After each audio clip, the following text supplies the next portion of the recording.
Sa star-studded ABS-CBN Ball sa Soler North, Quezon City noong April 4, 2025 ay usap-usapan na ang pag-stop ng operasyon ng ABS-CBN Film Restoration o Sagi Pelikula Program initiated and guided by Ma'am Charo Santos Concho.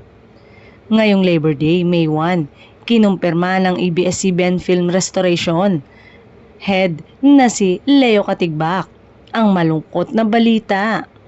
Tinatapos na ng ABS-CBN Film Restoration ang 14 years na pagpapatakbo nito noong March 31, 2025, kung saan ngayong April ang karamihan ay turnover na lang ng mga huling obra na natapos na sa mga huling araw. Nakakalungkot na ito ay isang casualty pa rin ng mga pagsisikap na isara ang kumpanya sa 2020 ng isang tao na gumawa ng kalituhan at pumatay din ng mga pangarap.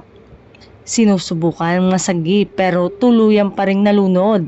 Pero nagpapasalamat pa rin tayo dahil na-restore ang ilang classic Filipino film at maayos na itong napapanood ng mga kabataan. Ayon sa mga netizen, pero aminin natin, aftermath at impact pa rin ito ng pagkakakansela ng franchise ng ABS-CBN sa ilalim ng dating administrasyon. Kaya sana, mag-isip-isip ang mga botante kung sino-sino ang mga kagagawa ng mga ganong moves na apektado talaga ang ating industriya.